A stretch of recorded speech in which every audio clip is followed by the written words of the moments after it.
No sense of sound. No smell of air. Breathless.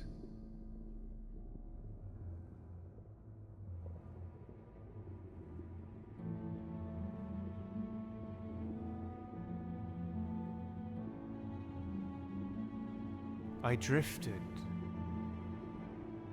among faceless shapes, without a clear distinction of form. Blinded. Until someone or something made me soar.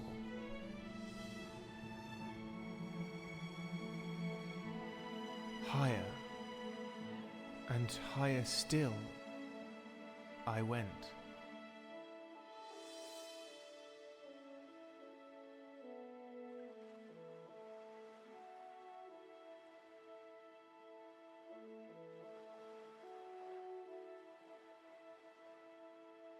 That is all I can remember.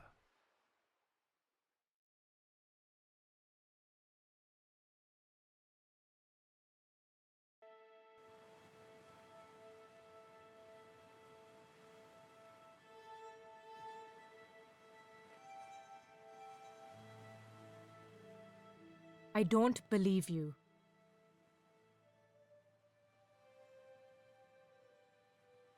Now sit down.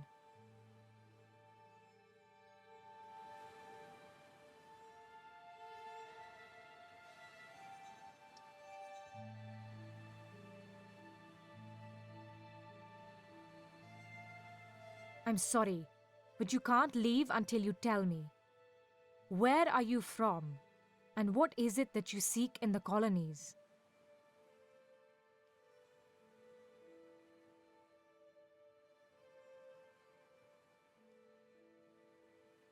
I was raised in the West.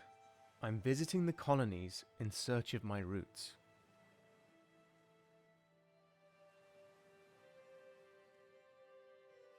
Do you or do you not swear allegiance to the Lord Protector as a servant of his protectorate?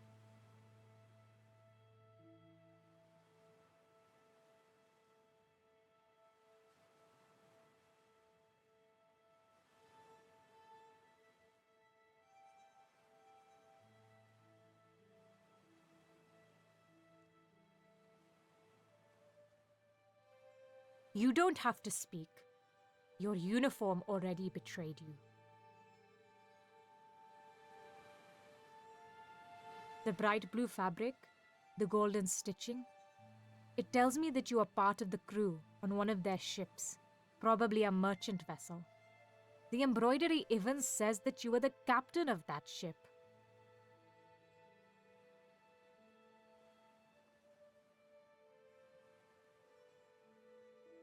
Impressive. But what happened to your ship, Captain?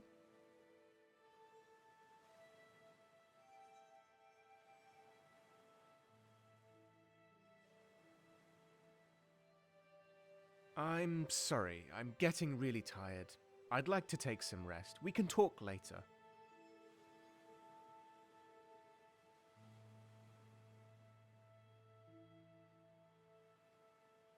Are you trying to buy time? That's not going to work.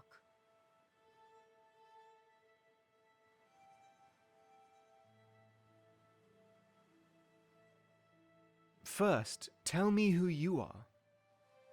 I am the Rani, and you can address me as such.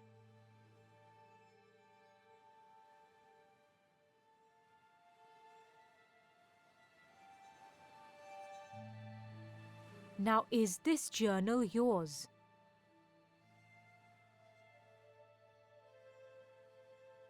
Where did you get that?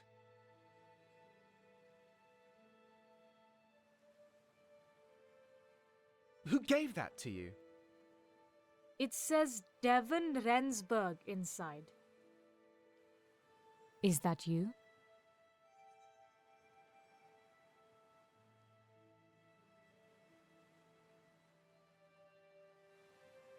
All right, I'm Devon Rensburg. And yes, that is mine.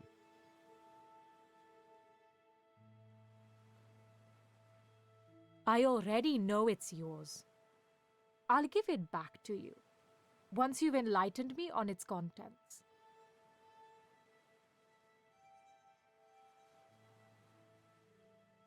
Now read it for me.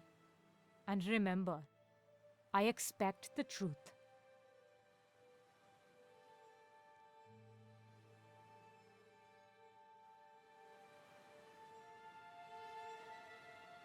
Again, where are you from? And what is it that you seek in the colonies?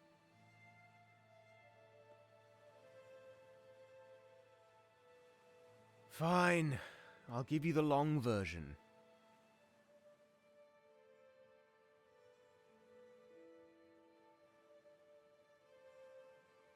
It's not like I have any choice. I come from the West, born here in the colonies, but raised in the capital of the Protectorate homeland, a city that never felt like home. I never connected with its people. I was always the outsider.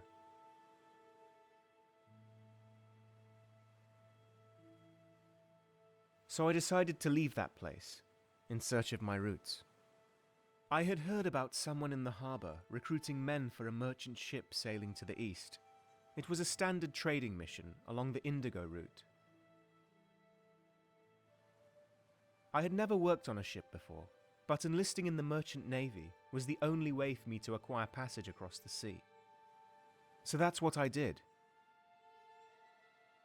The recruiter, Aaron Ludlow was his name, took me in a rowing boat out of the harbour, and there she was, his lordship's vessel, Herald.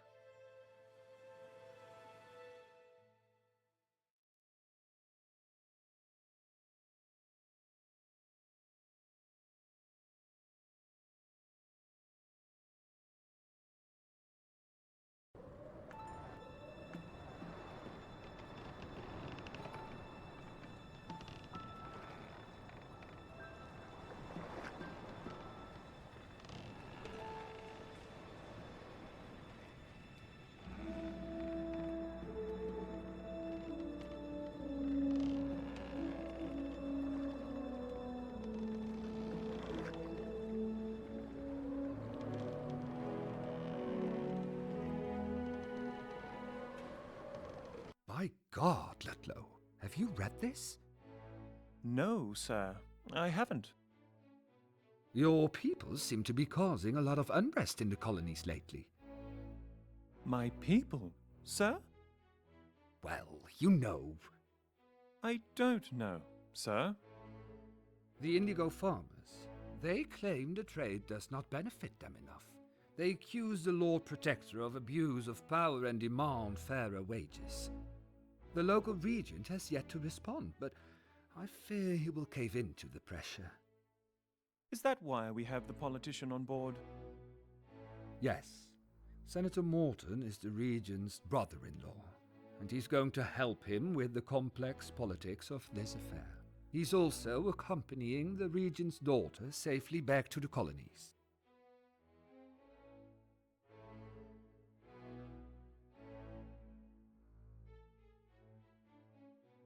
Remember to treat both of them with respect.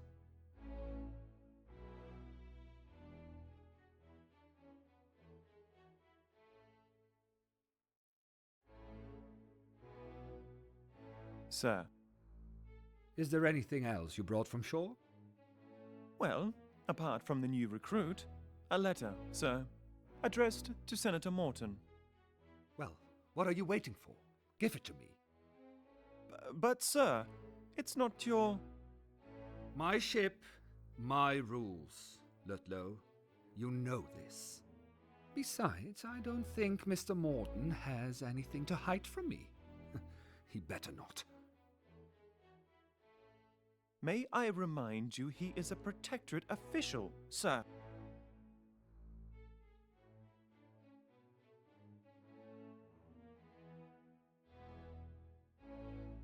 And so am I. You there. What do you think, boy? Should I open the letter or not?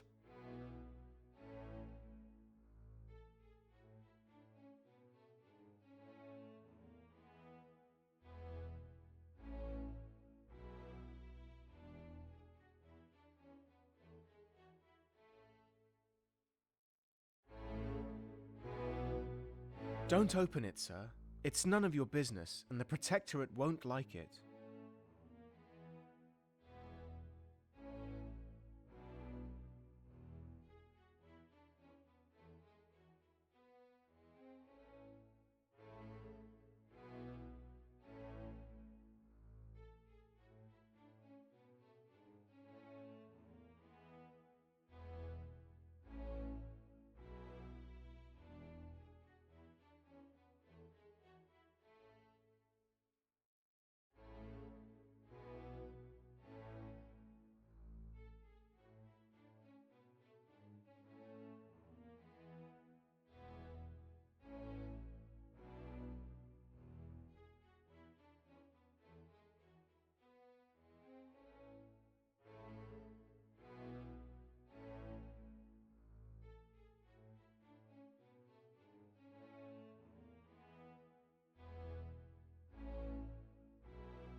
Really now? But what if it's important? What if it's something I need to know in order to keep the peace among the crew and passengers?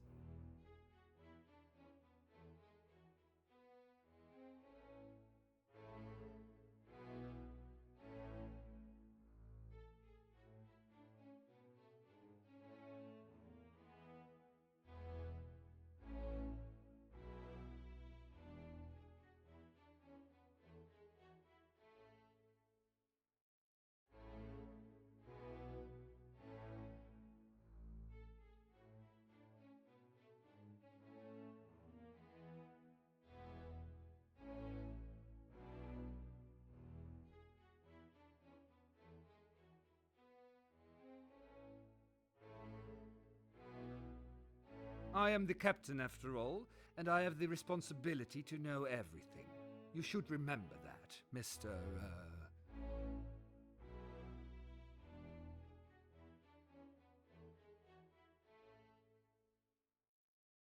Devon Rensburg, sir. Pleased to meet you, Captain.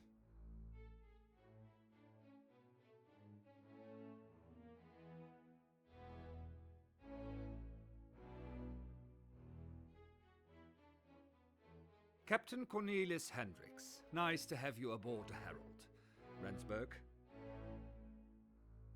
I assume you understand that there are rules here. Officer Ludlow will give you the lowdown on them during your tour of the ship. Sir, I have other...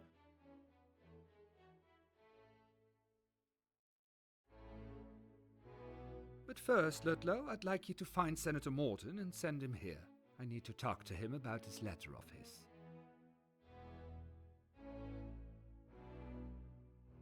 Be quick about it. I'll send Rensburg after you in a moment.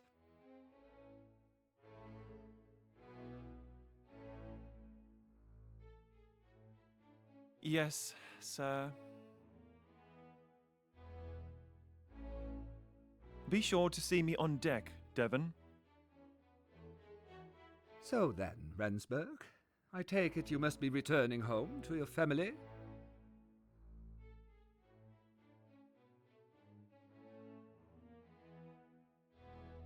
I'm a Protectorate citizen. My home is in the capital.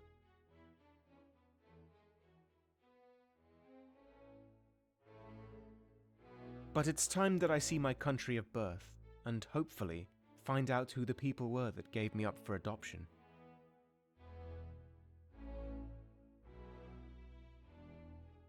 I know my father is a Protectorian, and my mother is originally from the colonies. It won't be easy to find them. That's why I'm writing everything that might help me with my search down in my journal.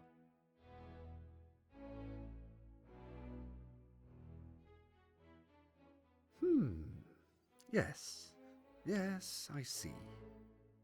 Well, you should look at my globe then, Rensburg.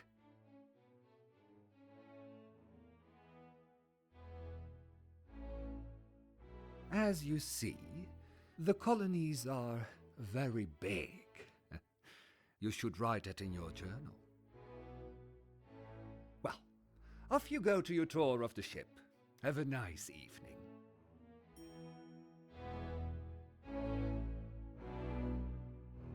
There was a globe in the room. The ornate rooster on top stretched his wings out over the world, as if protecting it.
There was a globe in the room. The ornate rooster on top stretched his wings out over the world, as if protecting it.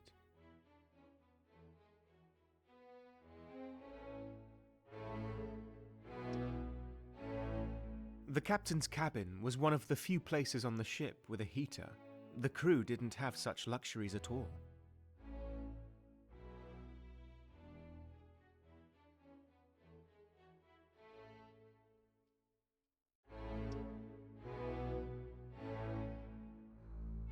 The paper stand on the captain's desk was filled with letters stamped with a protectorate seal. Cornelis Hendricks seemed to be an important man.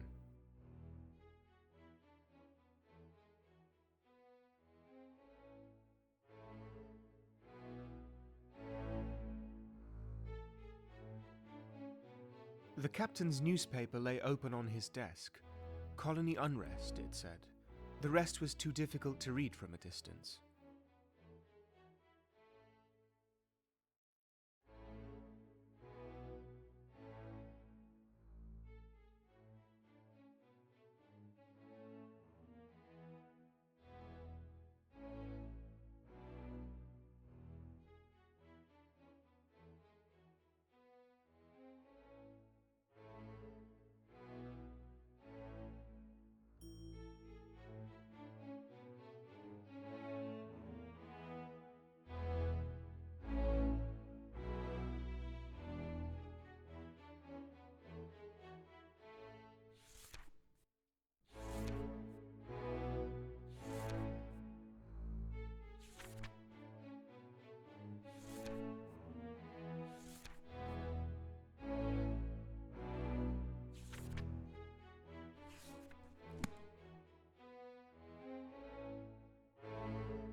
Looking at the display cabinet, I wondered what his collection of exotic and antique weapons said about the captain's character.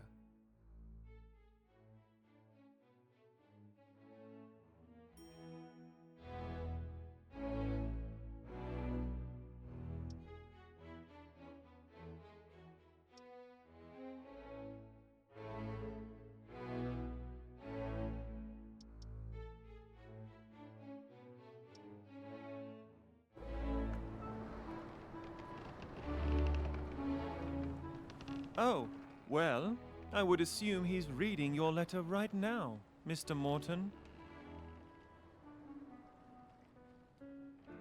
I sincerely hope you're joking. No, on the contrary, sir.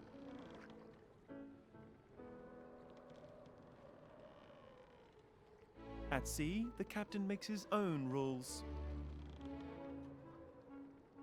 As far as I can tell, our captain is king on the Herald, sir. The crew, his loyal subjects. Officer, there are several reasons why the people got rid of the king back in the day.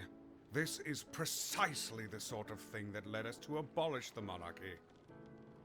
I'm going to have a word with Captain Hendricks now. Please carry on.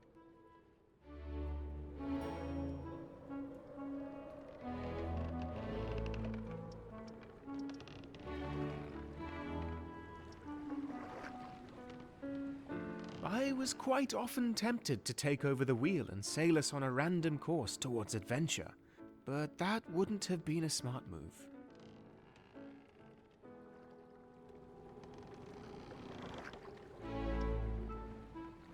Not one, but two large ornate compasses stood on the poop deck near the ship's wheel.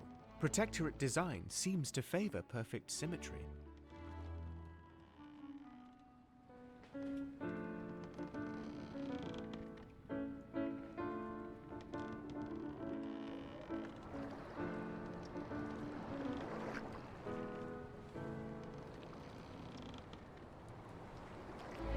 That, Devon, was Senator Lewis Morton. Did you see the look on his face when I told him the captain opened his letter? Pure agony.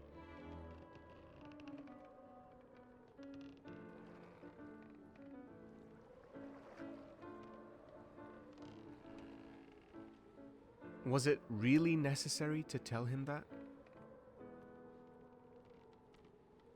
He would have found out sooner or later anyway.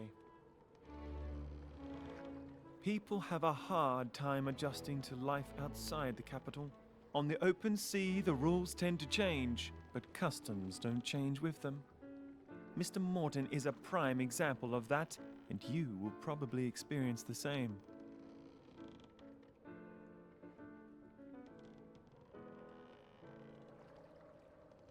The trick, though, is to accept change. It's something that people like Morton will never understand. But you might.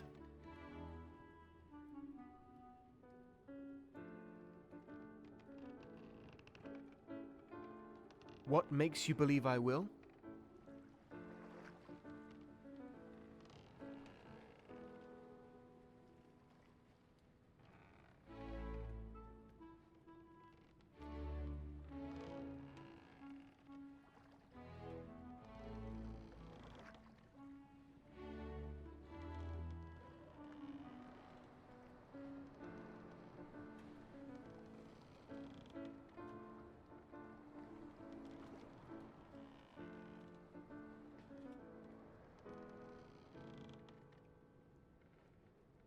There's a reason I picked you from the lot. I rarely choose anybody who is unfit for a life at sea. Now for your tour. Welcome aboard His Lordship's vessel, Herald.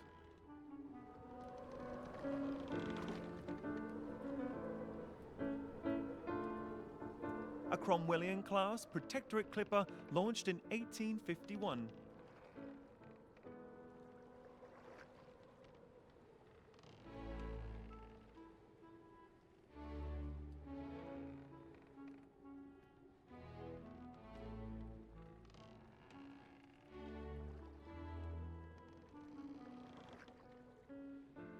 As one of the fastest sailing ships in the mercantile fleet, she can reach a top speed of 18 knots.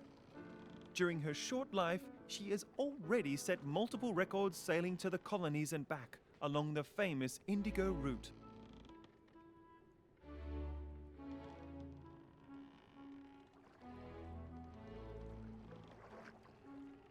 Really? How fast is 18 knots exactly? A knot is the equivalent of 1 nautical mile per hour. Since a nautical mile is a little over a regular mile, it means the Herald can sail at approximately 21 miles per hour.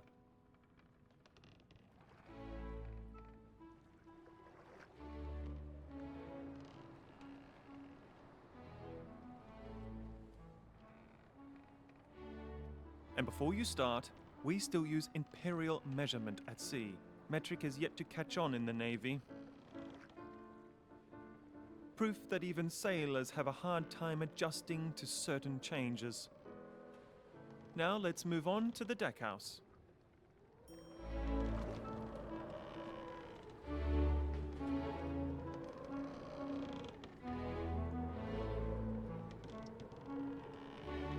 The bilge pump on the weather deck was used every day. Even in good weather, some water tends to end up below decks.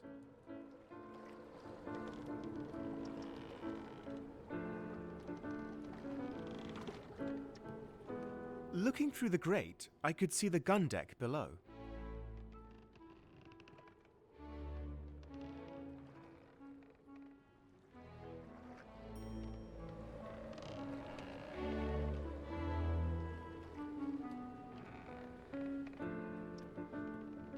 As strapping as sailors come, even they can't lift most cargo without the use of a dolly winch.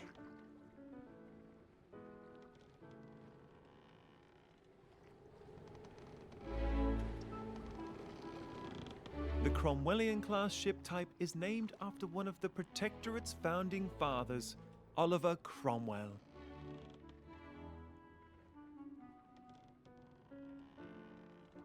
These ships are merchant clippers, built with trade in mind. Making money is their sole purpose.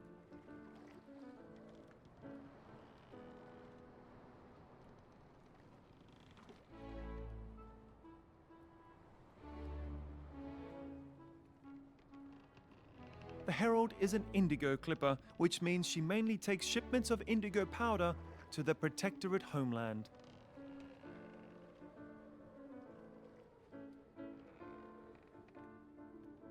With this powder, we make the paint that coats the hulls of our ships, and the dye that gives the fabric of our clothes its bright blue hue.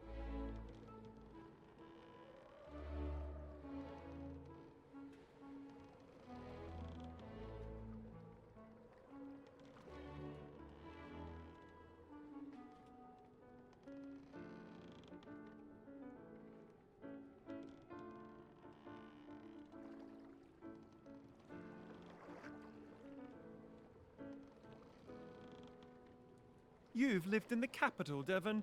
Never noticed the rooftops of its buildings or the clothes of its people?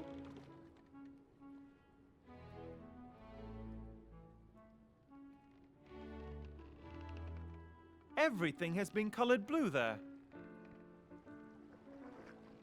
The color blue touches on much that the Protectorate holds dear.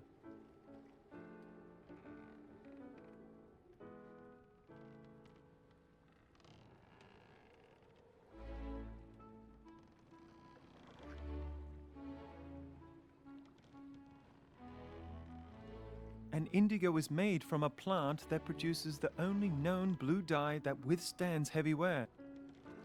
Until anybody finds a cheaper substitute, the indigo trade remains an invaluable part of our economy.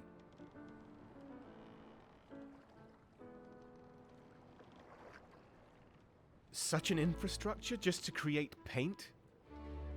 There are people starving. Can't we ship more food instead? You should not see it that way. People with money make the world go round.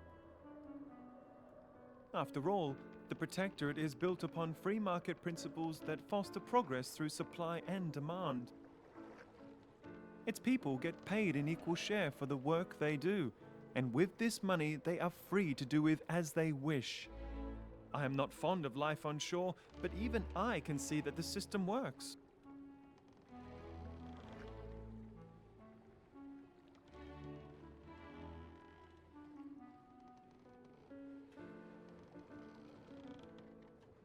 For most people, at least. Now, onto the bow of the ship.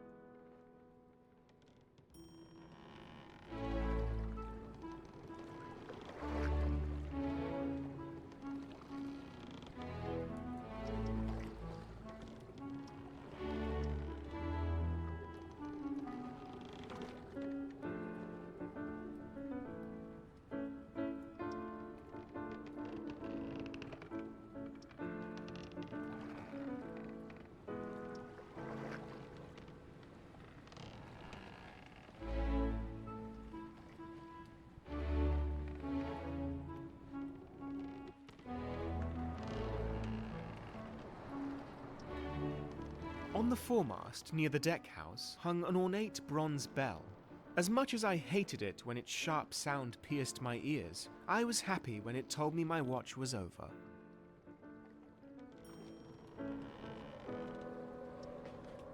Taking a short break to get water from the scuttlebutt was usually just an excuse to congregate with fellow sailors. I was wise enough not to stretch this privilege, not wanting the captain getting cranky with me.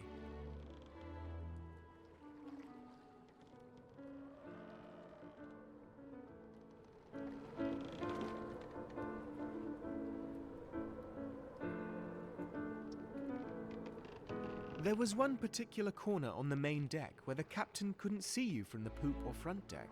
Littered with boxes, barrels and sacks, it provided cover for those in a bit of a lazy mood.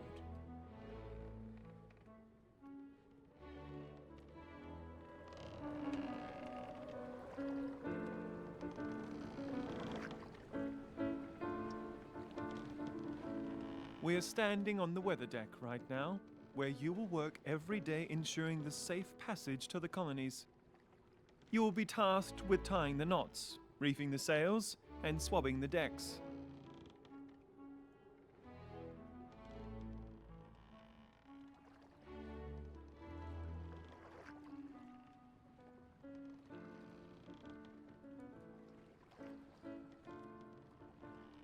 Now that sounds like a lot for you to worry about, right?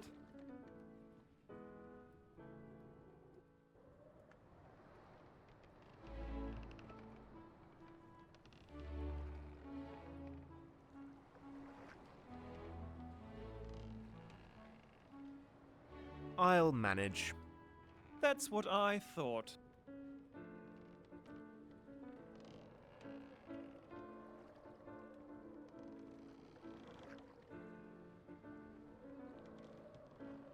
Don't worry, it'll get tedious soon enough.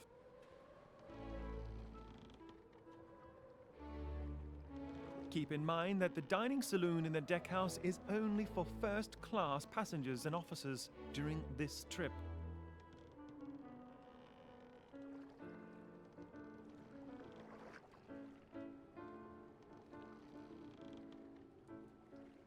This was a special request by Senator Morton, so please steer clear from the saloon if you want to keep out of trouble.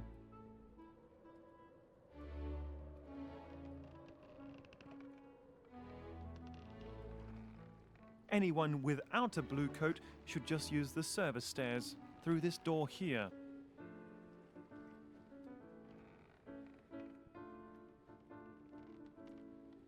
Now, is there anything in particular you would like to know?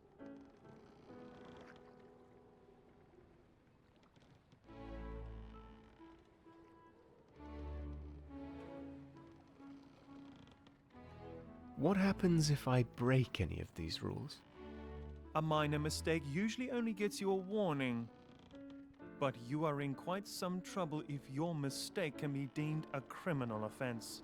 Then punishment usually consists of flogging. The number of lashes depends on the severity of the committed crime. Now just go through this door, past the officers' cabins, and you'll find the service stairs on your right-hand side. Down those stairs you'll find the crew's quarters and your bed. That concludes the tour, Devon. I hope you enjoyed it. I will have to stay out here. I'm on watch tonight. The bosun will wake you up tomorrow morning to prepare you for the day. Good night.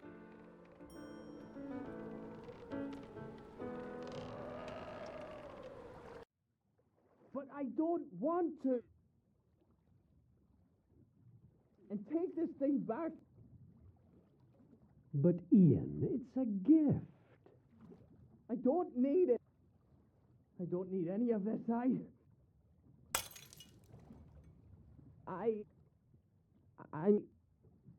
Get out. I didn't mean to. Get out.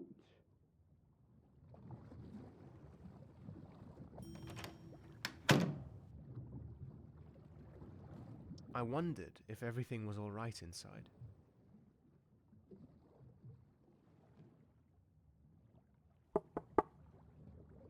Go away, Ian. If you want to apologize for the compass, then now is not the right time.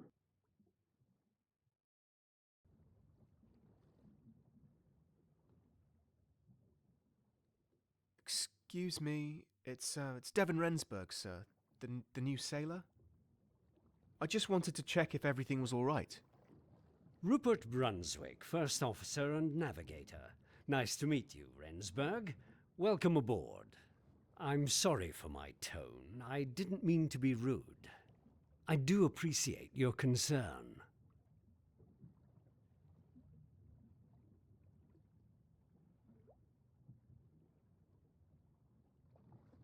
I didn't mean to intrude, sir.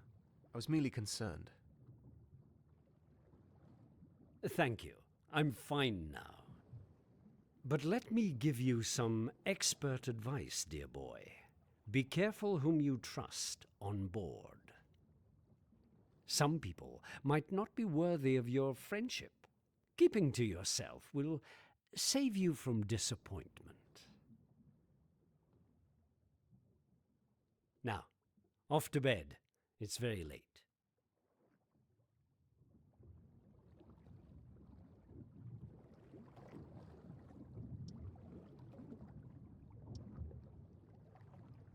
The barrels were filled with rum.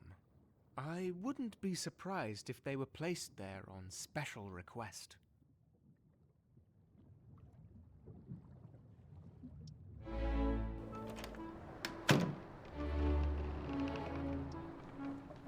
All day long you could hear the chickens cackle. Though the meat was reserved for friends of the captain, their eggs were a special treat for the crew at weekends.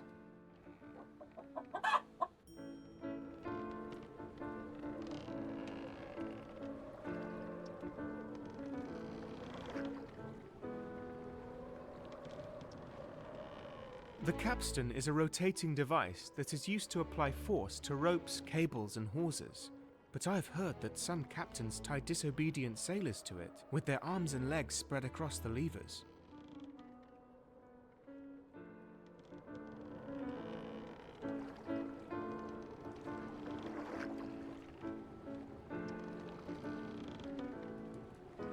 The Herald's figurehead had impressed me when I first saw it, but standing on deck, I sometimes forgot that it was even there.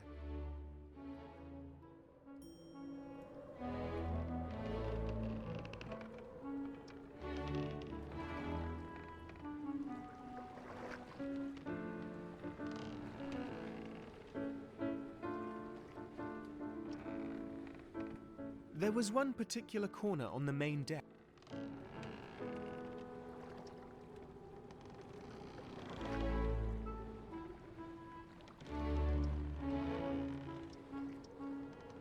On the foremast, near the deck house, hung an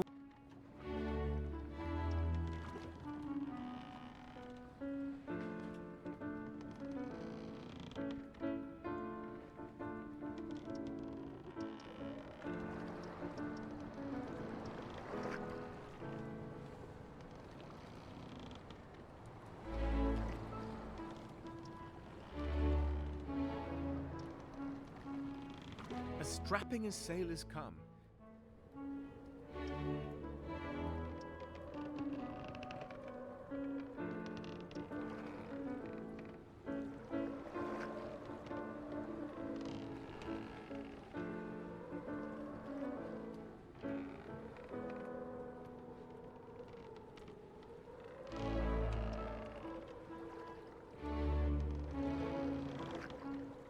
The captain's cabin was strictly off-limits without an invitation from the captain himself.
It was a peculiar place for a sink. I suspect it didn't fit in the officers' cabins. God forbid that officers have to use the same one as the rest of us.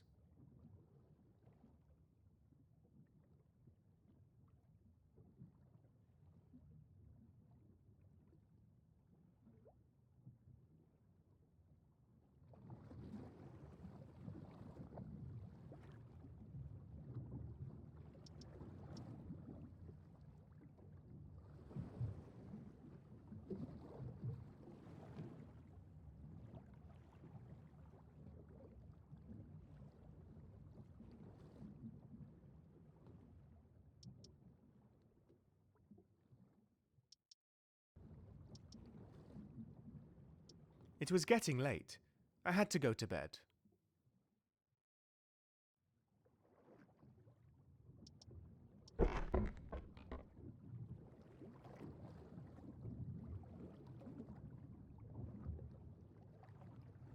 I know you are out there, and even though Mother taught me to address you properly, I know your language is different from ours.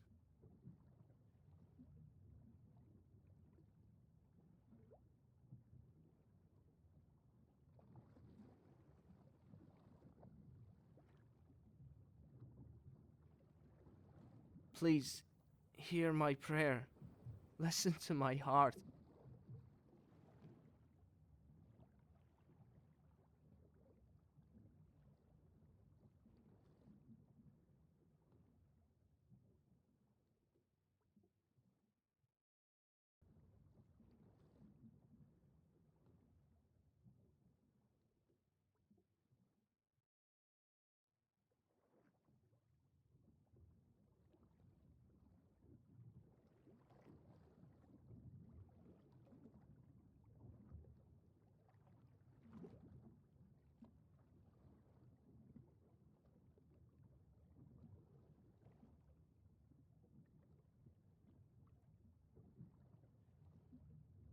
I'm begging you to just help me this one time.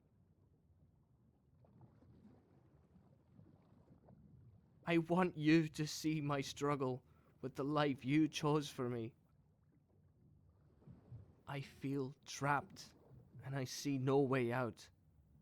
You are the only one I can turn to. Please tell me what to do.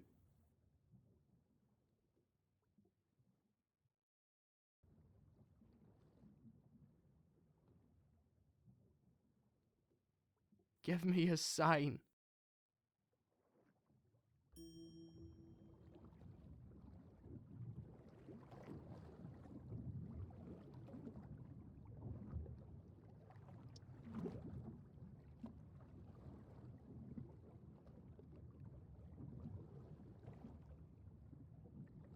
Boxes, big and small, were everywhere on the Herald.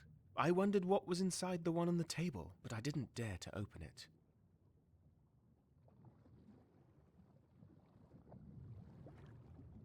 The playing cards, strewn everywhere, seemed to indicate that the sailors liked to play games. I preferred to write in my journal, rather than occupying myself with such silly things.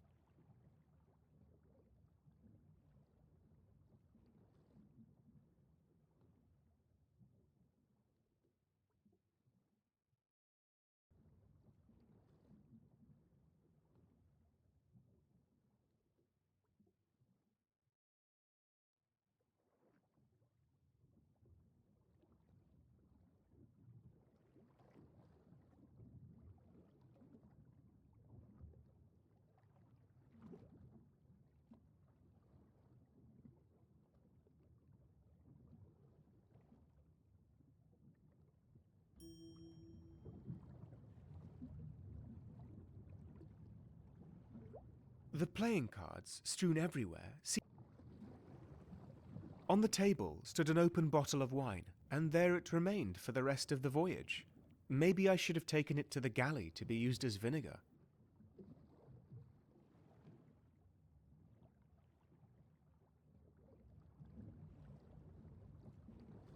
The apples reminded me of home.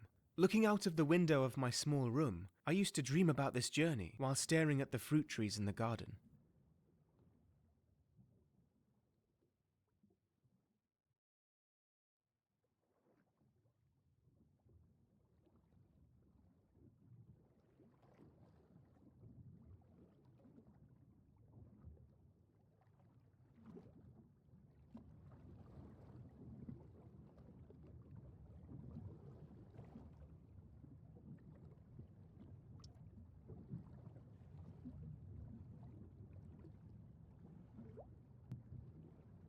I'll admit I did consider trying on the blue coat, but the chance of someone noticing was too high.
It was getting late.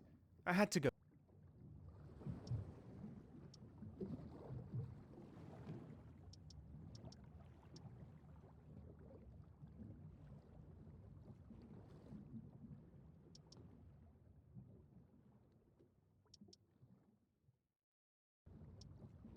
It was a peculiar place for a sink.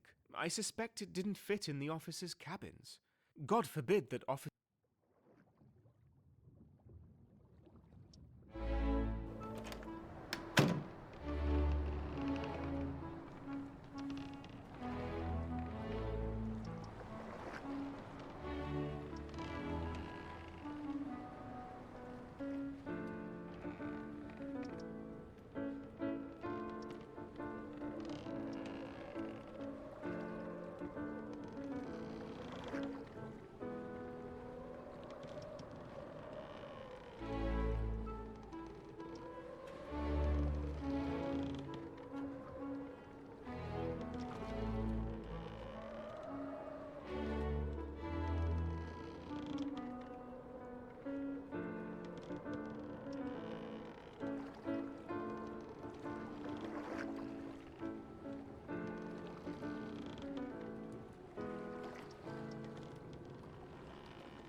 So many lines and ropes that were going literally everywhere. I still can't comprehend how most sailors I met on the Herald knew the function and name of all of them.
The Herald was equipped with many life belts. This relatively new invention can save people that have fallen into the ocean from drowning. However, if you get swept away by the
Most books I found in the crew quarters were racy accounts of comical adventures, so it was quite surprising to me that my crewmate Arthur was reading works by Chaucer.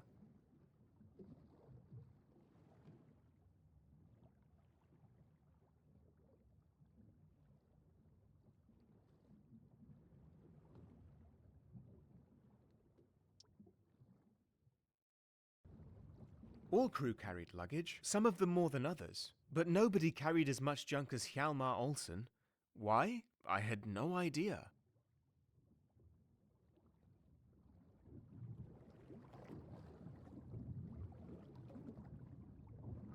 It was getting late. I had to go to bed.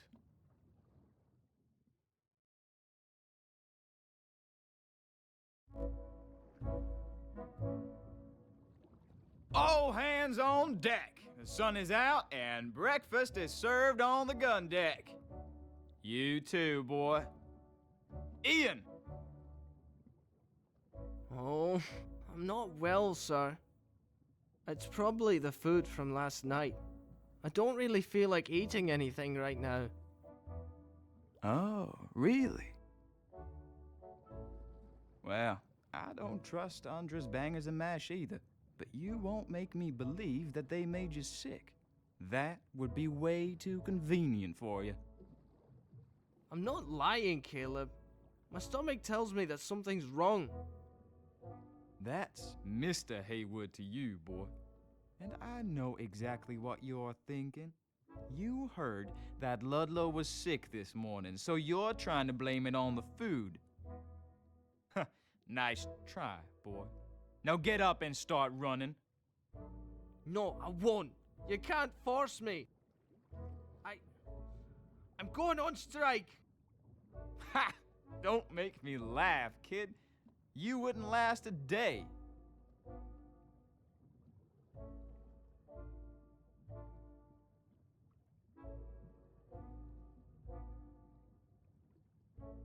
Excuse me, but I could take over the boys' duties for today, if that is necessary. You the new guy. Rensburg, ain't it? I'm Haywood, the bosun on this here ship. If you want to help, you could report to Officer Brunswick at the helm. Needs his boy to do an errand for him. But since this wretch won't get out of bed, I don't mind you doing it.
Though, if I were you, I wouldn't do no favor for that lazy kid.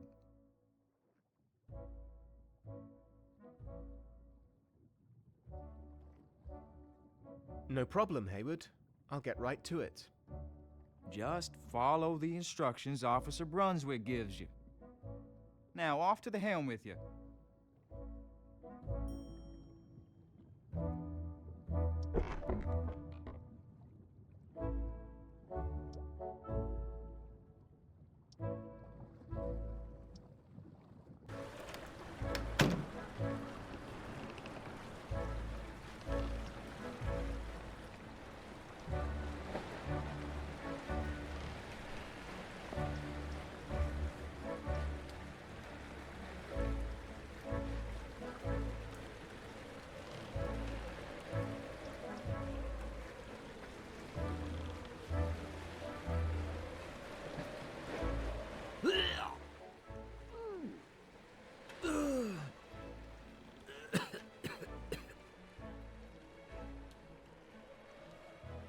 I'm seasick again.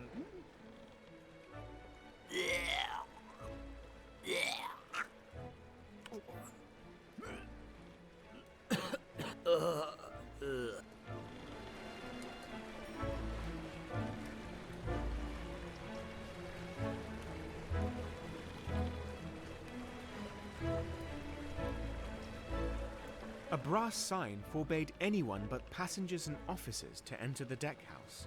It appeared to have been placed quite recently.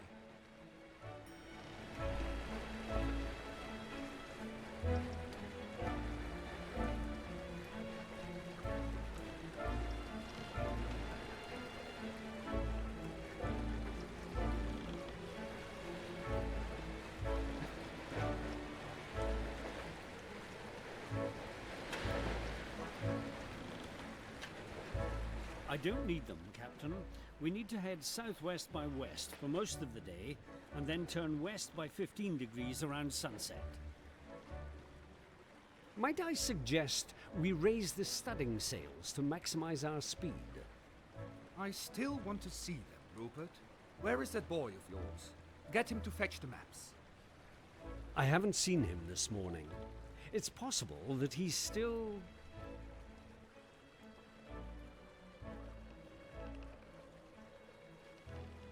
Ah, good morning, Rensburg. Nice to see you up and running. Rupert, have you made the acquaintance of Devon Rensburg yet? He's our new sailor.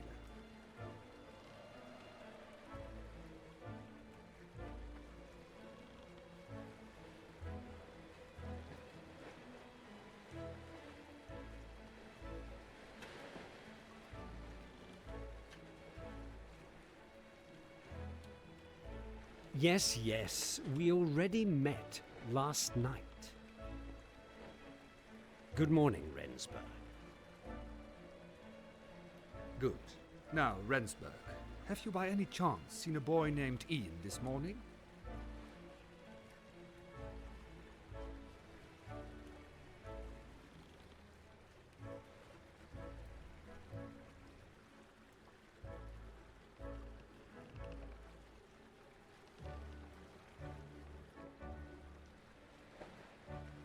He is ill, Captain. Not feeling well at all, he said. So I'm taking his place for today. When is that boy going to step up his game, Rupert? He's your student. Discipline him, or I will.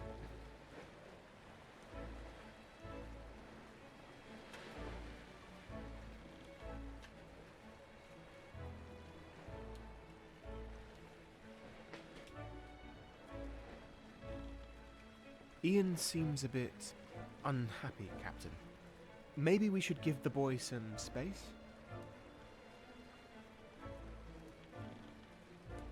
Nonsense. The boy is weak. He needs to be dealt with swiftly, lest he never become a man. I agree that Ian might be a bit weak, frail even, but a man with his gentleness is something the world might benefit from one day.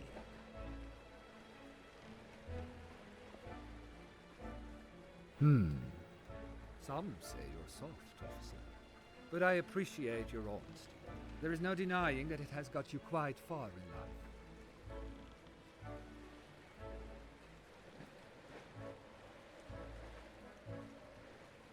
Please, just leave the boy for a day. I'm sure Rensburg will do fine in his stead. Right, Rensburg?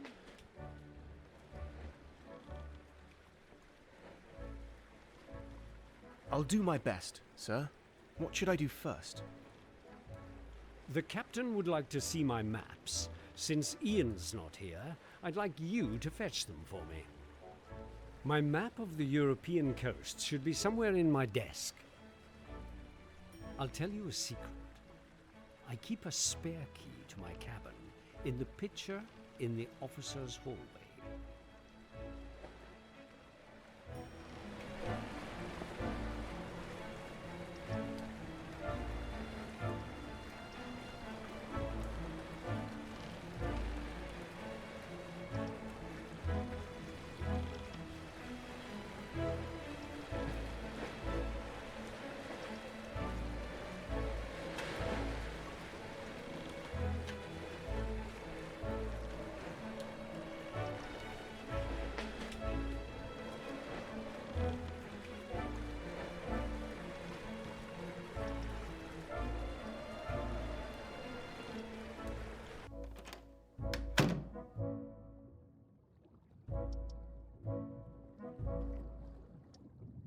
It was a peculiar place for a sink. I suspect it didn't fit in the officers' cabins. God forbid that officers have to use the same one as the rest of us.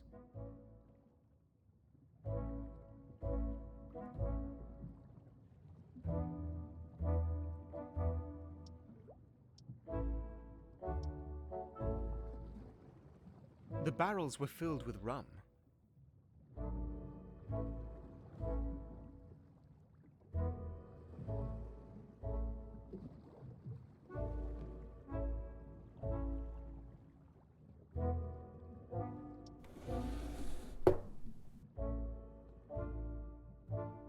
I was quite surprised to find a flag in the drawer.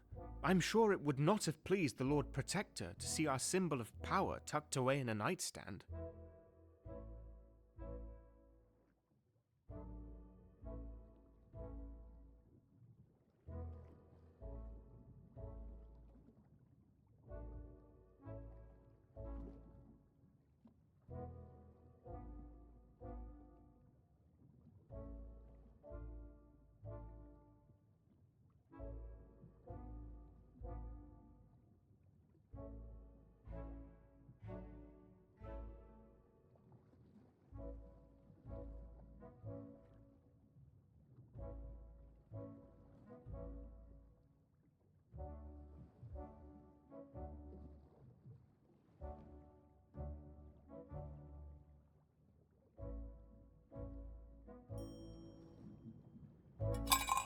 The pitcher contained a spare key to Officer Brunswick's cabin.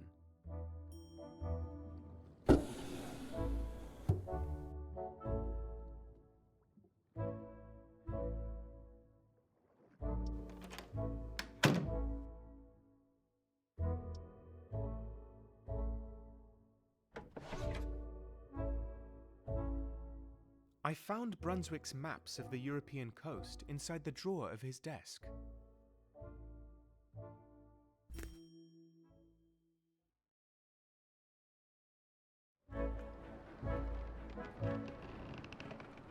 What took you so long? Were you lost? My cabin isn't that big, you know.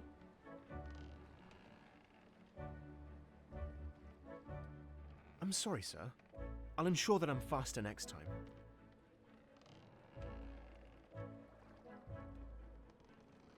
Ian would have done such a simple task in mere seconds.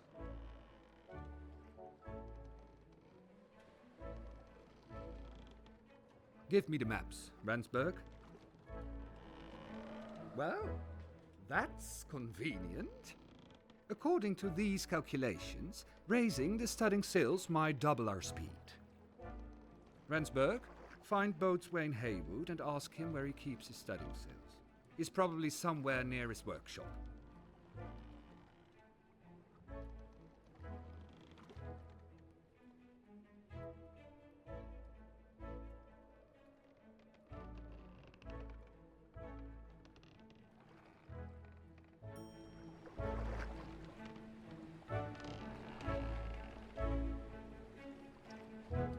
I was quite often tempted to take over the wheel.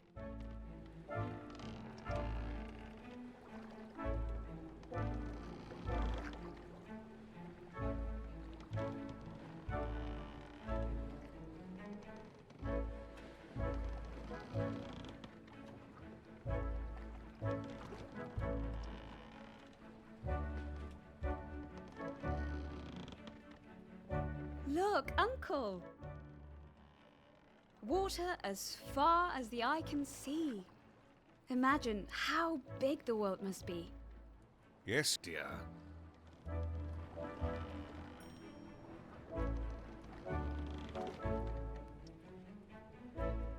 The bilge pump on the weather.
You again?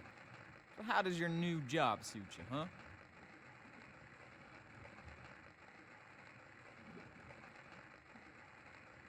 I'm doing fine. It's not the best work, but it's not that hard either. Well, of course they wouldn't trust you with hard work like mine, now would they? So, what do you want?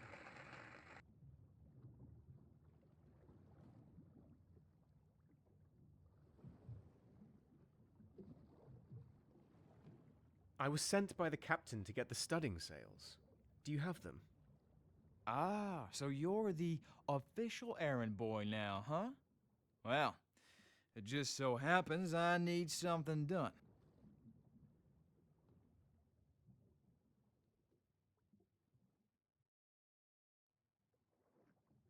Are you joking? These are the captain's orders. Hear me out, will ya?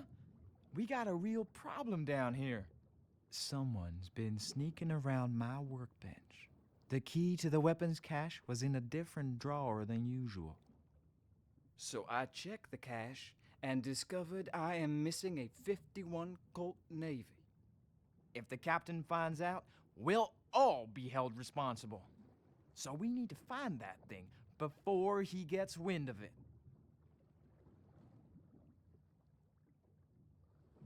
Why do I have to do this? Why aren't you going after the culprit yourself?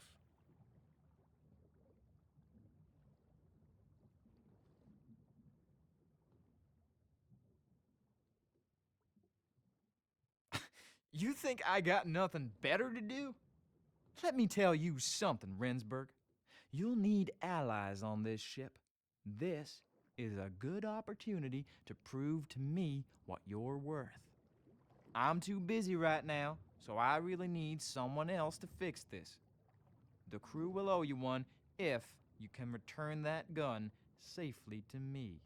Now, go and find out who stole that thing, will you? And be careful what you ask people. We don't want to cause a panic now, do we?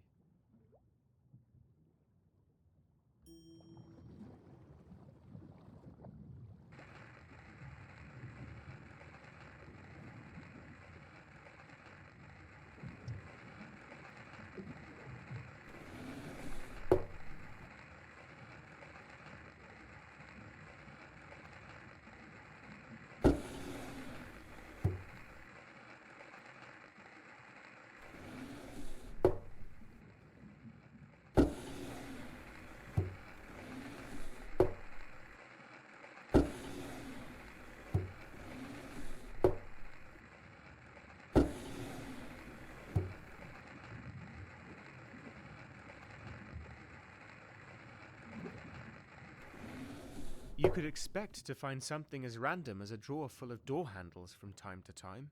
It was a workshop, after all.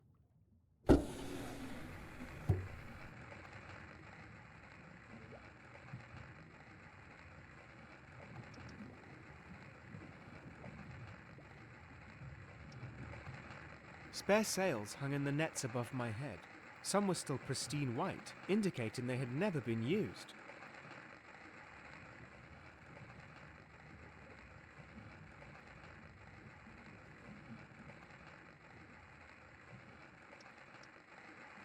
As brash a man as Haywood seemed, his violin betrayed his softer side.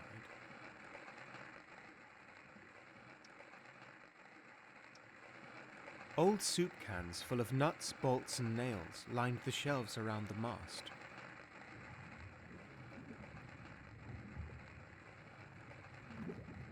The gun deck was off limits during my shift.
I imagined Haywood sitting at the sewing machine, sewing a pretty dress like a dainty old lady.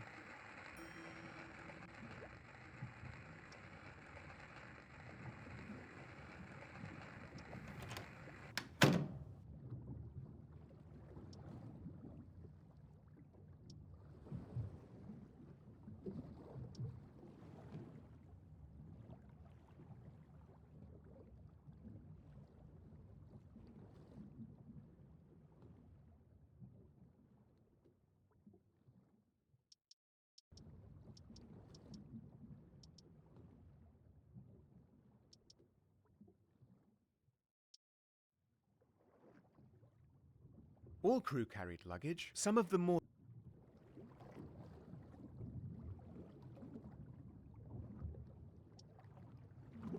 All the soap in the world can't get the briny smell of the sea out of a sailor's socks, let alone the other pungent odours.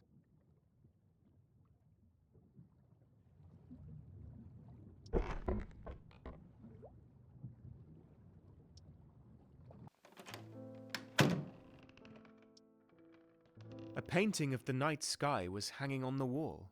The use of colours was striking.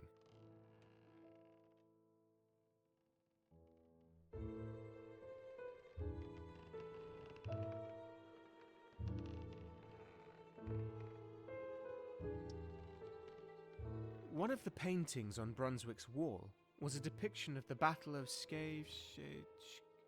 the final battle of the Anglo-Dutch War.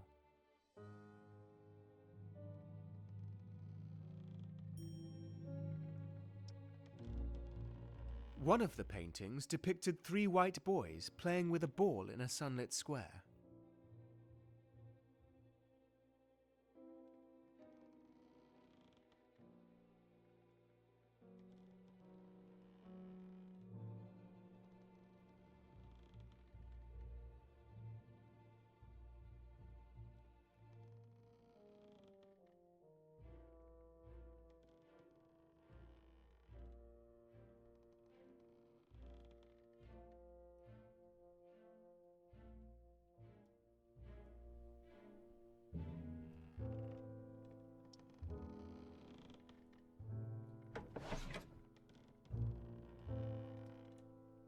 A broken compass lay shattered inside Brunswick's desk. It was a shame to see such a delicate object destroyed.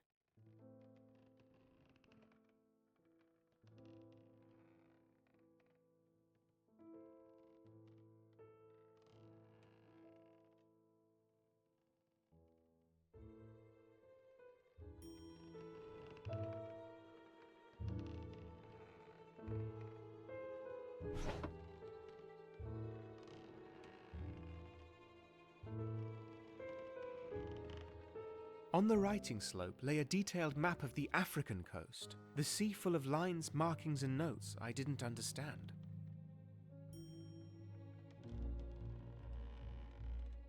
Looking through the Merchant Navy's handbook, I discovered that officers are usually allowed to carry guns, but other members of the crew are not.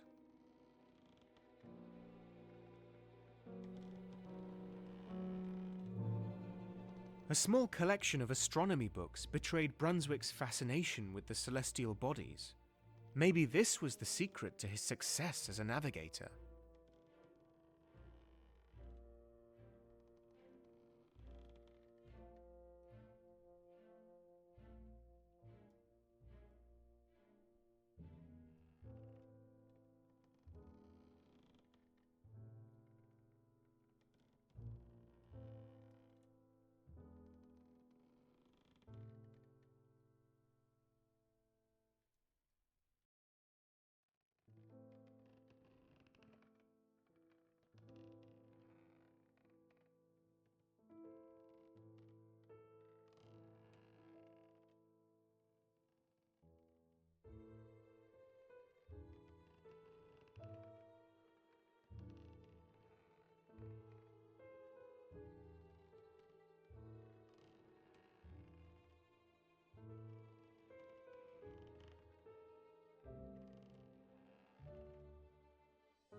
Rensburg, what are you doing up here? Shouldn't you be getting those sills?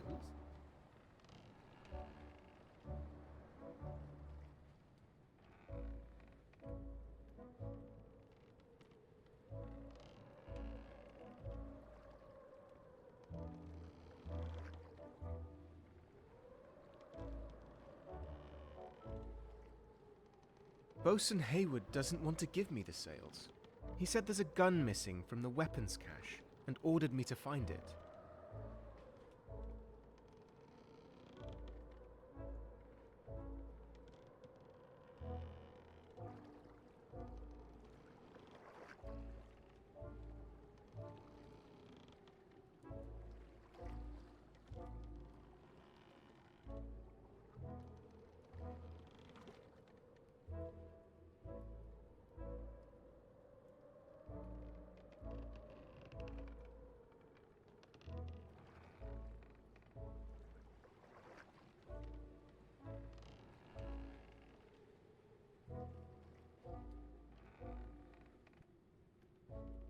I thought you should know, Captain.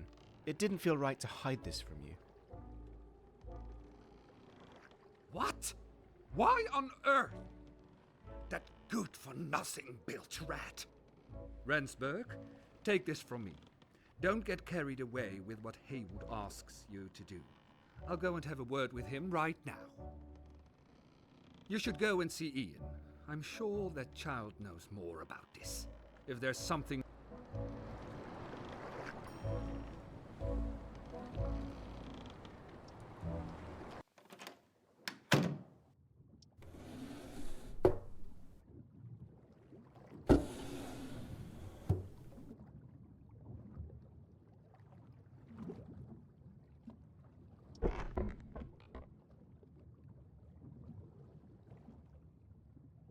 Look, I'm sorry, sir. I'm afraid. I could hear Captain Hendricks scolding Haywood on the other side of the door. My ship, my route.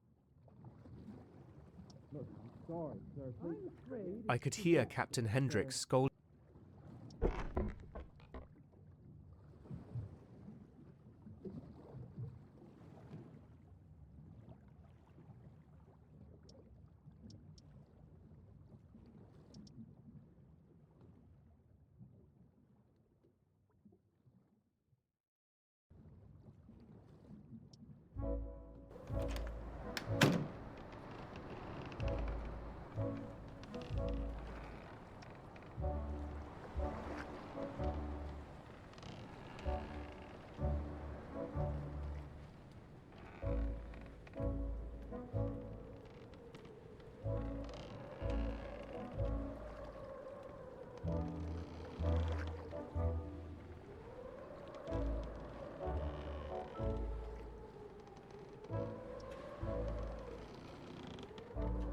Came to tell me off too?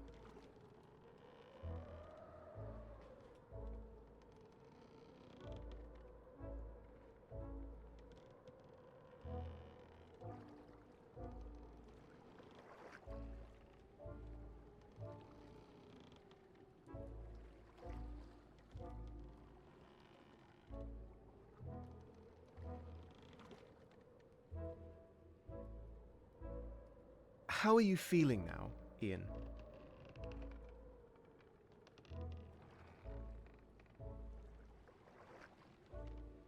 Fine.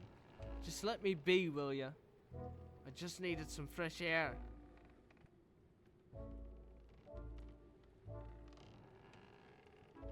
I don't know what's going on, but I sense you need help.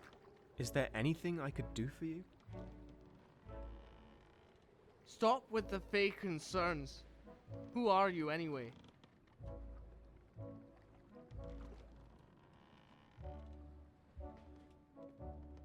Did Brunswick send you to talk me around?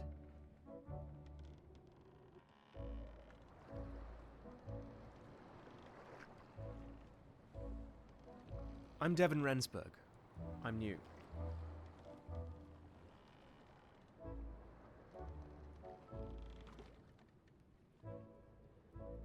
I just wanted to let you know that Brunswick is really worried. I think he really cares about you.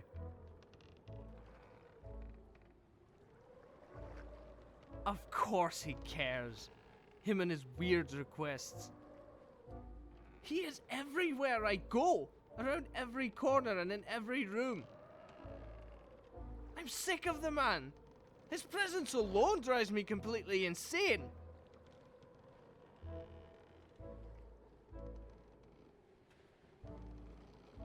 Did Brunswick hurt you, Ian? Well, on some nights, he wants me to come to his cabin. And when I do, he'll ask me to sit on the side of his bed. Then, he takes out a notebook, one that he hides for fear of others reading it. And then he forces me to listen to him reciting his corny poetry.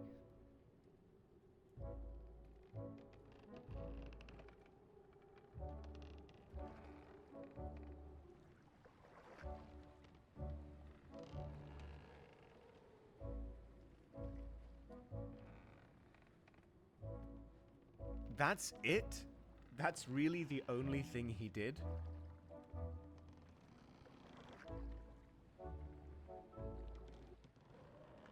There's more. He wanted me to have his first compass, one that he got as a present from his own mentor, Francis Beaufort. He gave me the thing as a present, but I refused. Next thing I know, it's on my pillow with a wee note telling me to be more grateful.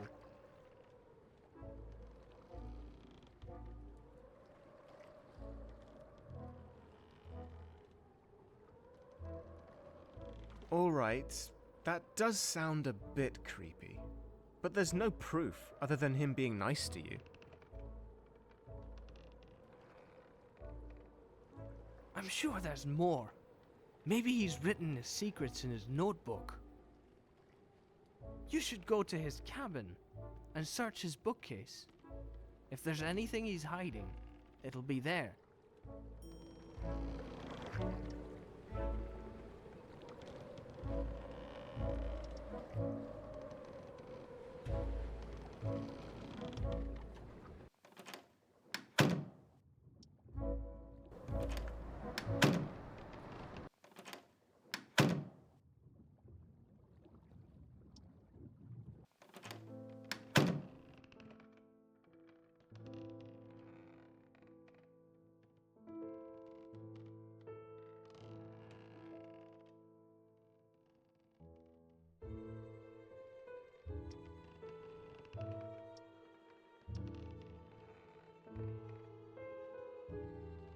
A small collection of astronomy books betrayed Brunswick's fascination with the celestial bodies.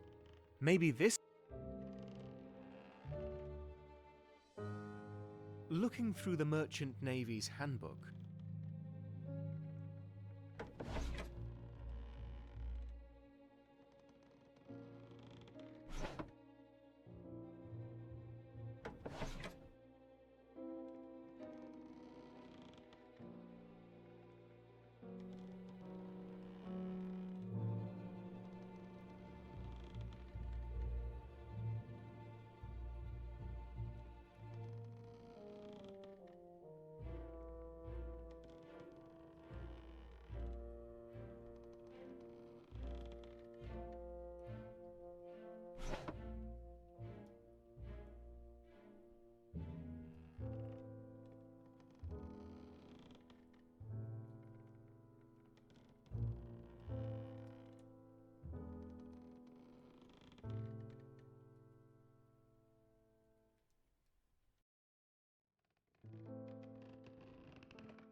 Sorry, sir. Please. I'm afraid. I could hear Captain Hendricks scold.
A small collection of astronomy.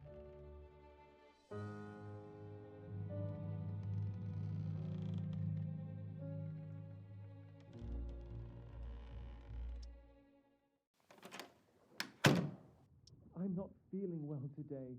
Please, let me sleep.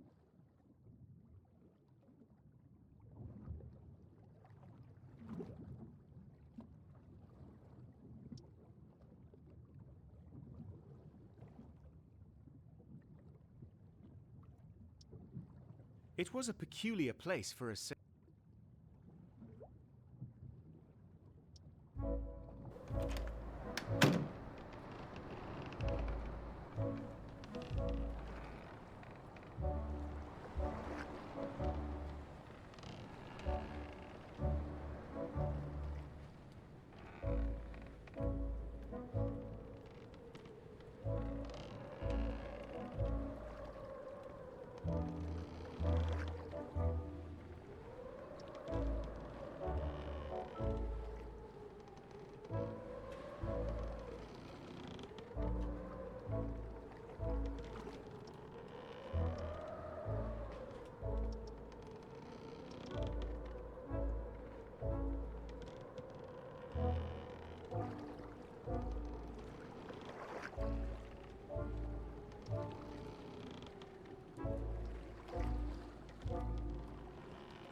A brass sign forbade anyone but...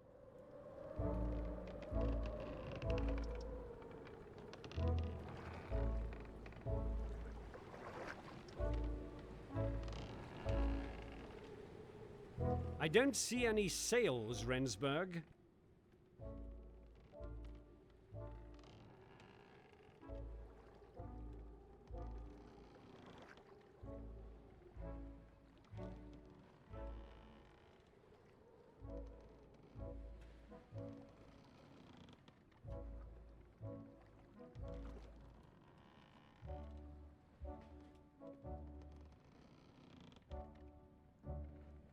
I'm sorry, sir.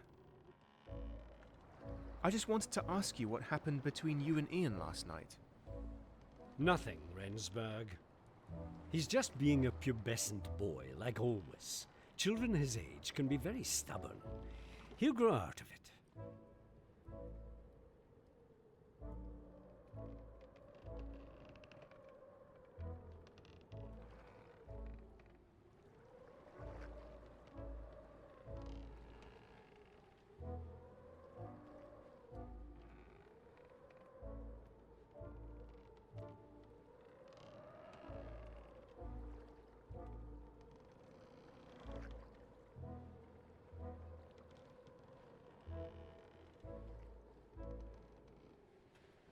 I don't think that's it, sir.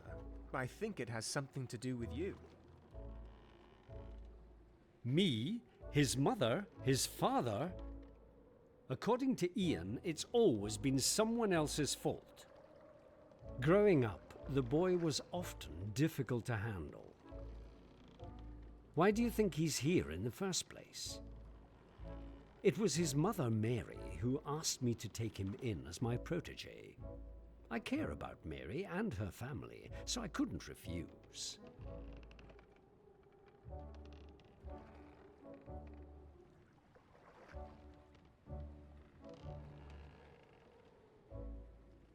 But now, I regret that I didn't. I tried to reason with Ian, tried to convince him that I only want to protect him from harm. He just doesn't believe me.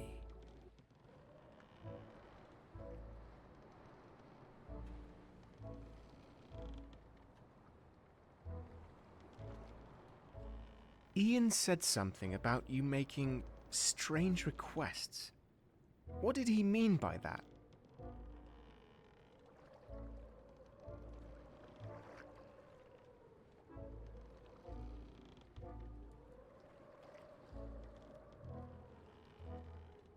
Strange requests? What was it that he told you exactly?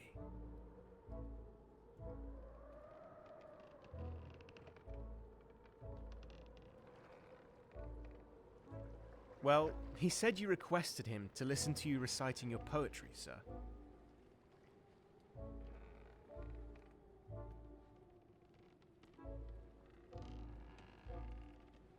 Oh, excuse me. Is it a crime to teach my protege about the arts? I am his mentor, Rensburg. You have barely known Ian for a day.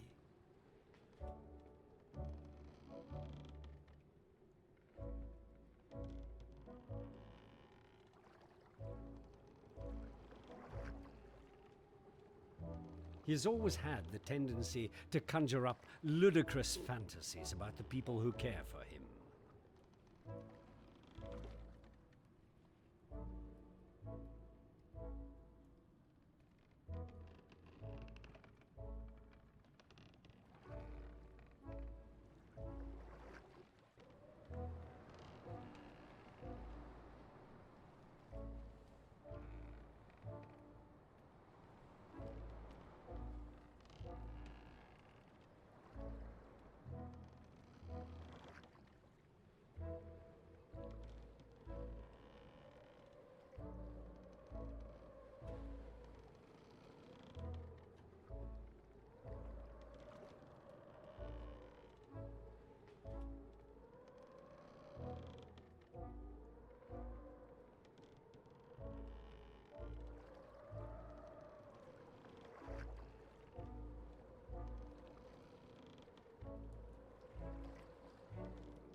One example even involved the principal of his school and his very own mother. I will talk to him about this, Remsburg, for I will not have myself be the next victim to such repugnant stories. Now get back to work. We're still waiting for you to bring up those sails.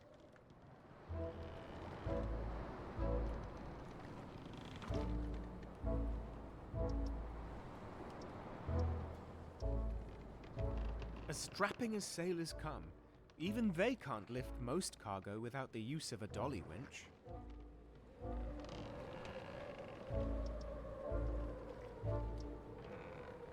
A brass sign forbade anyone but...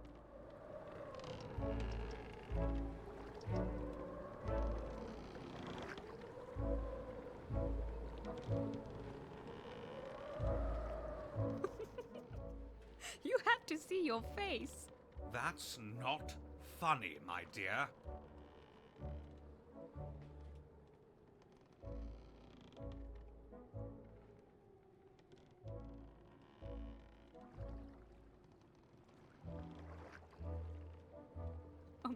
Sorry, Uncle. I won't laugh. What are you looking at? Leave us.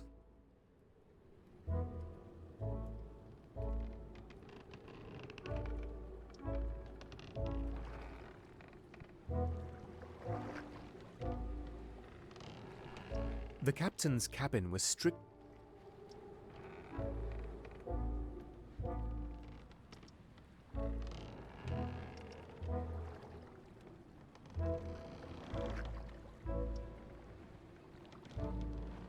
A brass sign for.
A small collection of astronomy.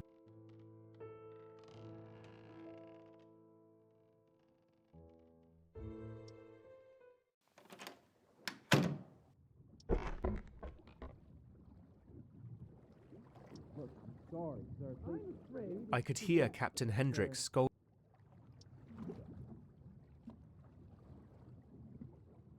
I'll admit I did consider.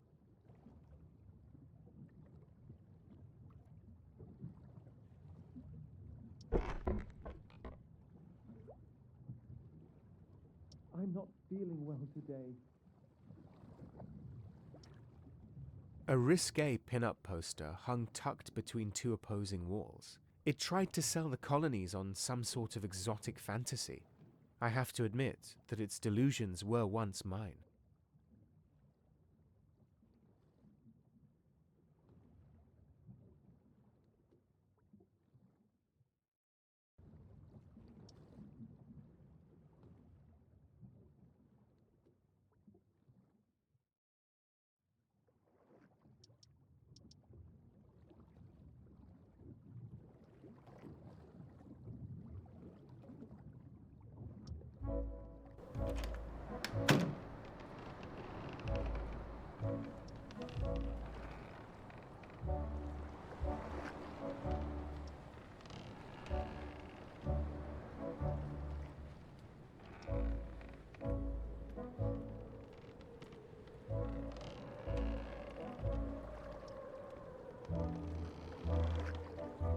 The lifeboats of the Herald had a capacity of 12 persons per boat.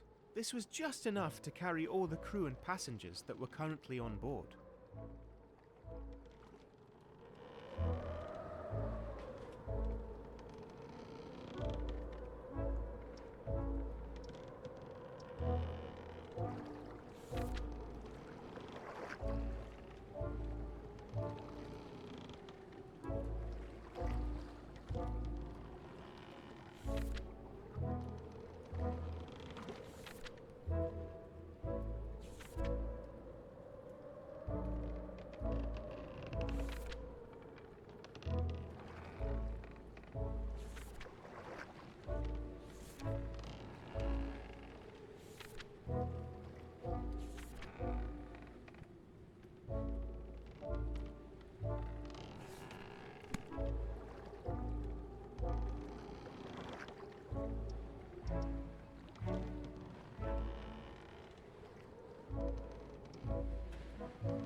Looking through the grate, I could see the gun deck below.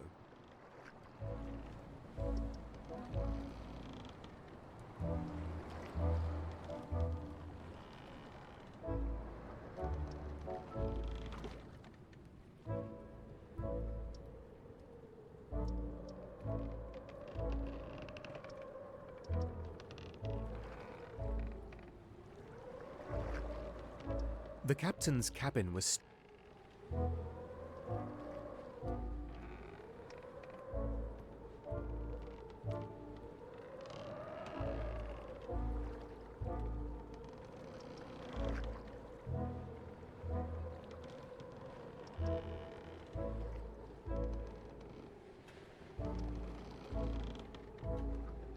a brass sign forbade.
There was one particular corner on the main.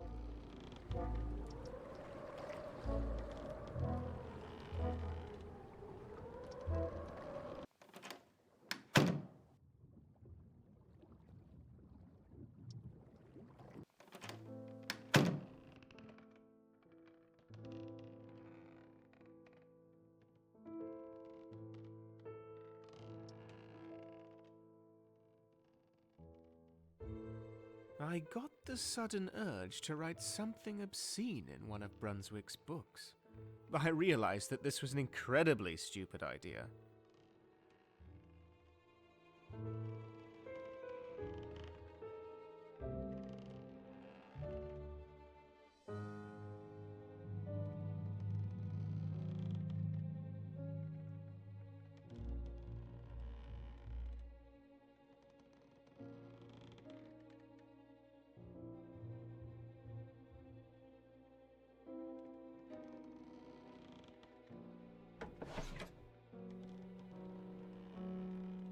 A broken compass lay shattered inside Brunswick's desk.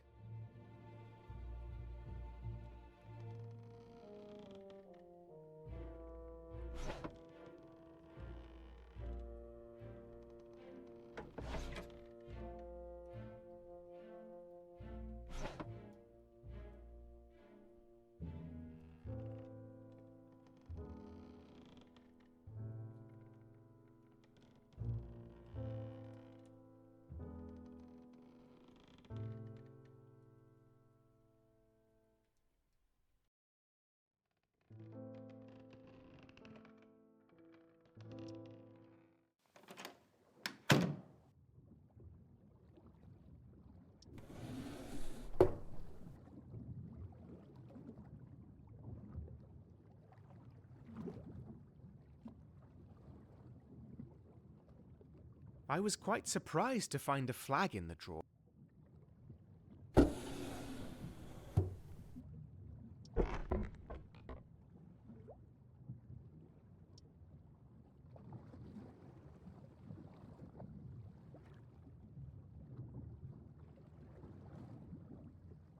Boxes, big and small, were everywhere on the Herald. I wondered what was inside the one on the table, but I didn't dare to open it.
I had dumped my own luggage above my bed.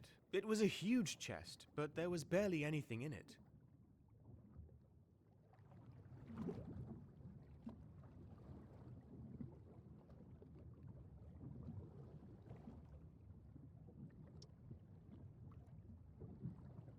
The shelf contained many bottles of medicine, most of which were completely useless, since they had been bought by superstitious sailors for non-existent ailments.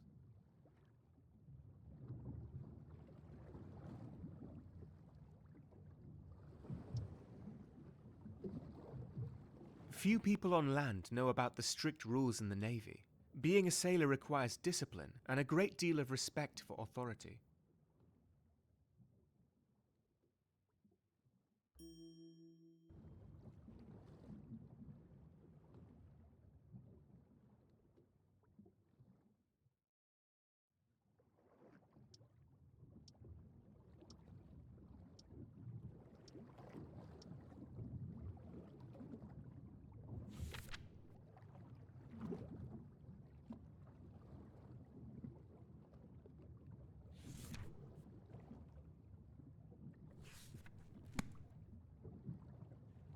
Look, I'm sorry, sir. I'm afraid I could hear Captain Hendricks scold.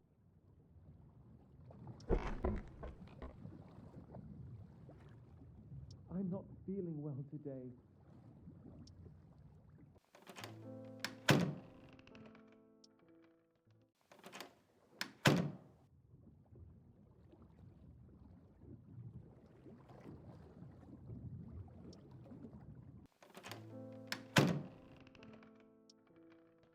A painting of the night sky was hanging on the wall.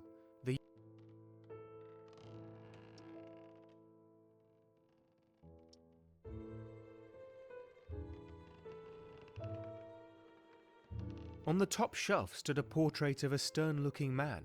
I later learned it was Brunswick's mother.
A loose wallboard was cleverly hidden behind a couple of books.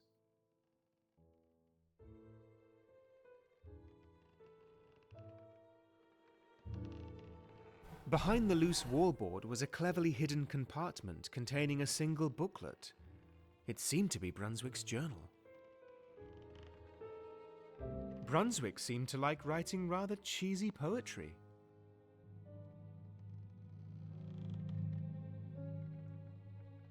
Brunswick seemed to like writing rather cheesy poetry.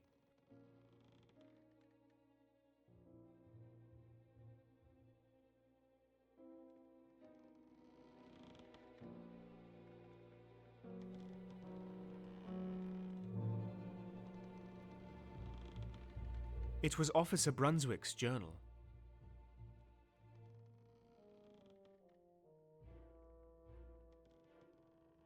Brunswick wrote about Ian in his journal. He seemed to wonder why Ian was often angry and agitated, and he was also particularly saddened by him breaking his compass. There was a poem and something about calculations on the page. Brunswick's last entry told about a hole in the wall behind one of the paintings. It was Officer Brunswick's journal. A painting of the night sky was hanging on the wall. The painting seemed to have been moved recently. Behind it was a small gap between the planks.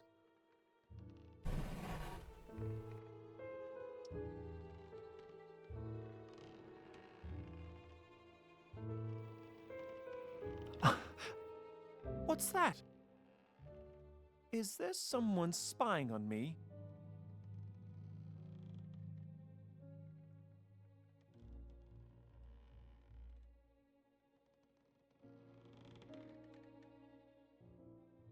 I know you are there, Brunswick.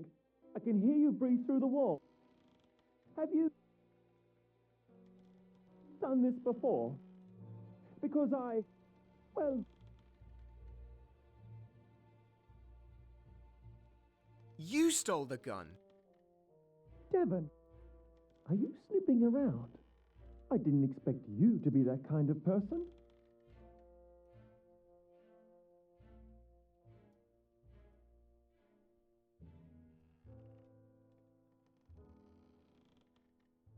No, I'm looking for a missing gun, and I think I just found it.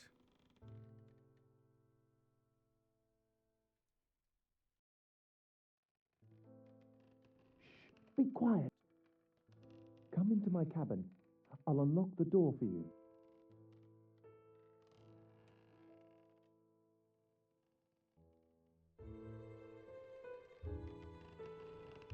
Before you start, please, listen to me, Devon.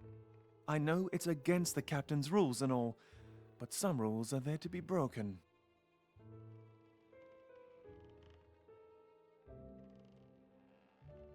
Are you willing to explain to me what's wrong? You seem troubled. I'm fine, don't worry. I wasn't secretly plotting to go on a killing spree tonight. But you never know. I might change my mind.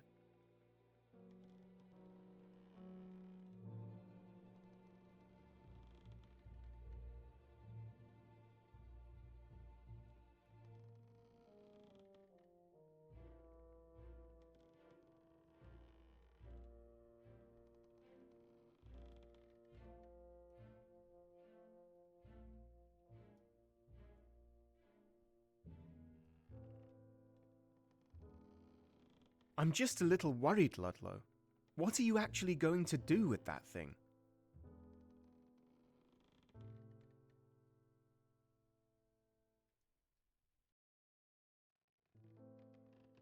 I hope you are not trying to... I'm not suicidal. It's just... It's not fair, Devon. I know the Merchant Navy Handbook from cover to cover. It clearly says that every officer is allowed to bear arms. Every officer, Devon. I'm an officer, so why don't I get to exercise my rights aboard the Herald? Why is the right to carry a gun so important to you? Forget the damn gun, Devon. It's not about that. I just want the captain to know that if Brunswick gives up his rights, it doesn't automatically mean that I'll give up mine as well.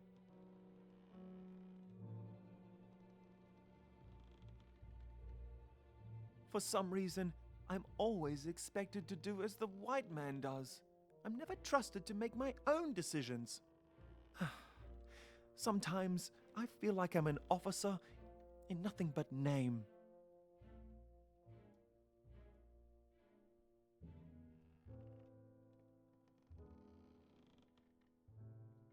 You won't achieve any recognition by breaking the captain's rules.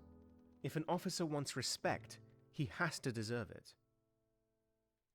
I won't tell anybody you took the gun, but only if you return it to the weapons cache. If you do, then do it now, before the shift changes and everyone wakes up.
That's not necessary.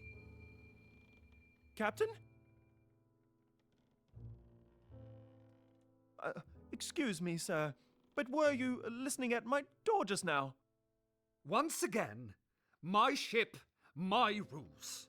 I have the responsibility to know everything, Ludlow. Are we really having this discussion again? Officer, it seems you're having a hard time grasping the concept of authority.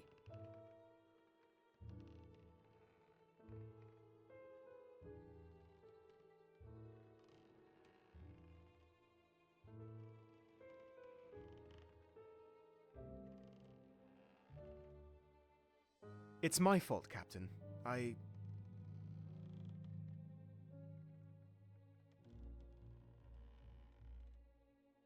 What are you talking about? You didn't steal anything. Did you? He didn't steal anything, and neither did I. I merely exercised my rights as an officer. You cannot carry a gun, Ludlow. I won't permit it. Before I became part of this crew, I was always allowed to carry a firearm. I just don't see why I can't have one now.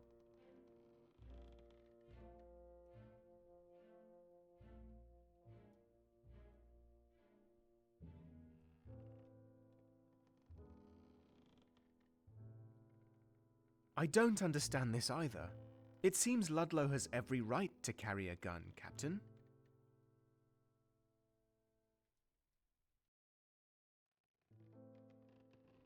No, he does not.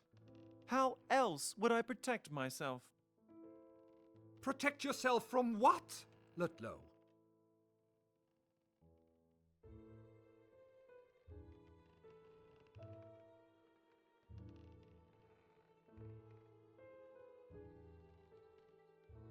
I assure you that you are perfectly safe on board my ship. I will see to that. That won't do. I'm sorry.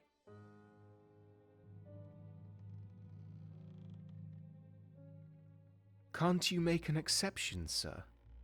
Just this once? I'm not fond of exceptions, Rendsburg. You don't say. Sir? Fine, Ludlow. Fine. Just keep it. I've really had enough of this argument anyway. But do take good care of it. Thank you, sir. I will. If that settles the matter, we should raise those sails now. Rendsburg, follow me.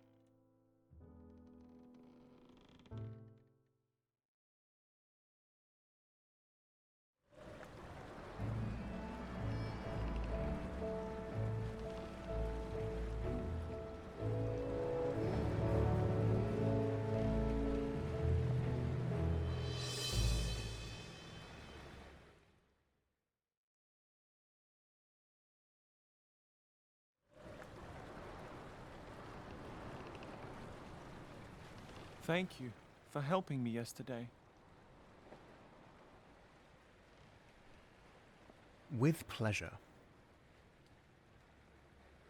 You know, I don't even need to have a weapon with me all the time. Just knowing that I can get it from my cabin whenever I want makes me feel safer. So I wanted to thank you for it. Would you like one of Undra's butterscotch treats? They're the captain's favorite.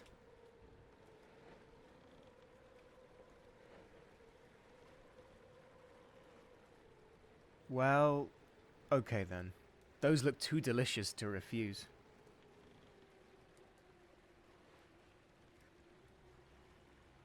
They do, don't they? Feel free to indulge yourself, Devon.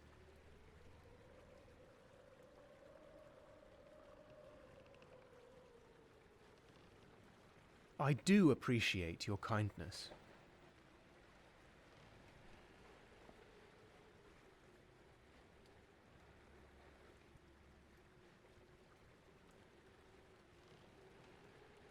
I need allies, Devon, and friends can provide a kind of protection that a weapon never will.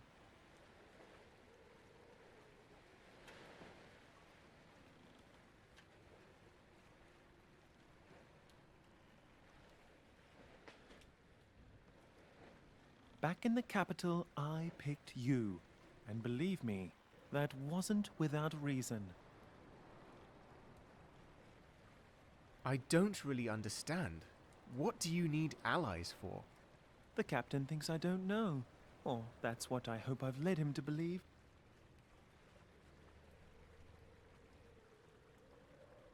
But I read his newspaper the moment I got my hands on it.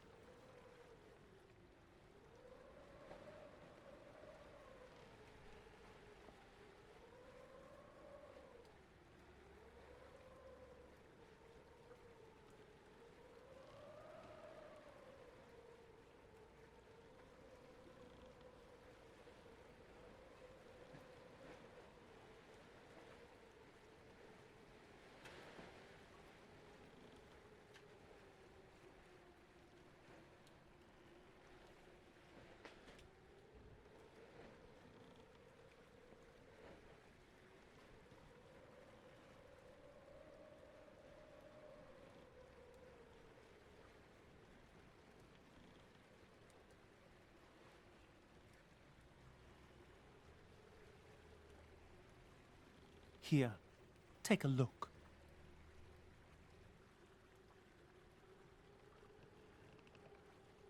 Without indigo to trade, the reason for our voyage has become a mystery to me. What are you thinking? I'm worried, Devon. There seems to be more to the Herald than meets the eye. What's going on down there?